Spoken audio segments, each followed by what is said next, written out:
श्री कृष्ण को 56 भोग का प्रसाद क्यों लगाया जाता है? जाने इसके पीछे की दिलचस्प कहानी। जन्माष्टमी के दिन भगवान श्री कृष्ण को 56 भोग यानी 56 प्रकार के खाद्य पदार्थों का भोग अर्पित करने की परंपरा है। यह परंपरा सदियों पुरानी है और इसके पीछे एक रोमांचक कहानी छिपी हुई है। इस कहानी के अनुसार भगवान कृष्ण ने गोवर्धन पर्वत को 7 दिनों तक अपने अंगुली पर उठाए रखा था, जिससे भक्तों ने उनकी प्रिय 56 प्रकार की चीजें तैयार की। जानिए इस अद्भुत परंपरा के पीछे की कहानी और इसके महत्व को। जन्माष्टमी पर भगवान श्री कृष्ण को 56 भोग यानी 56 विभिन्न खाद्य पदार्थों का भोग अर्पित करने की परंपरा है। यह प्रथा सदियों से चली आ रही है और इसका विशेष धार्मिक महत्व है। जन्माष्टमी का उत्सव। जन्माष्टमी भगवान विष्णु के 8वें अवतार श्री कृष्ण के जन्म का त्योहार है, जिसे हर साल अगस्त या सितंबर में बड़े उत्साह के साथ मनाया जाता है।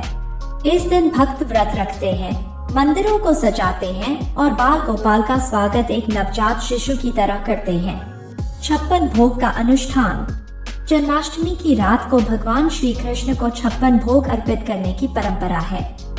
इस अनुष्ठान के पीछे एक दिलचस्प कहानी है। 56 भोग की कहानी। कहानी के अनुसार एक बार ब्रजवासियों ने स्वर्ग के राजा इंद्र की पूजा के लिए बड़ा आयोजन किया।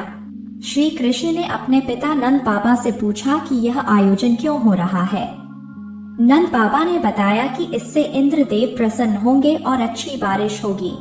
श्री कृष्ण ने कहा कि वर्षा तो इंद्र का काम है, लेकिन अगर पूजा करनी है तो गोवर्धन पर्वत की पूजा करनी चाहिए, जो फल फूल और चारे का स्रोत है। कृष्ण की बात मानकर सभी ने इंद्र की पूजा छोड़कर गोवर्धन की पूजा करने लगे।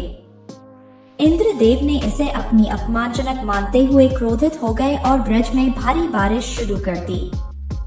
पूरे ब्रज में पानी भर गया और लोग परेशान हो गए। श्री कृष्ण ने गोवर्धन पर्वत को अपनी बाईं अंगुली पर उठाकर सभी को सुरक्षित किया। 7 दिनों तक पर्वत उठाए रखा। भगवान श्री कृष्ण ने 7 दिनों तक बिना भोजन किए गोवर्धन पर्वत को उठाए रखा। जब बारिश थम गई और इंद्रदेव शांत हुए, तो ब्रजवासियों ने देखा कि कृष्ण ने 7 दिन से कुछ नहीं खाया था। माँ यशोदा ने बताया कि कृष्ण को वह दिन में 8 बार खाना खिलाती है। इसलिए गोकुल वासियों ने भगवान कृष्ण के लिए 56 प्रकार के भोजन तैयार किए, जो कृष्ण को बहुत पसंद थे।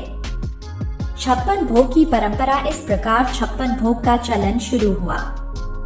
मान्यता है कि जन्माष्टमी के दिन भगवान श्री कृष्ण को 56 भोग अर्पित करने से वे अत्यंत प्रसन्न होते हैं और भक्तों की सभी इच्छाएं पूरी करते हैं।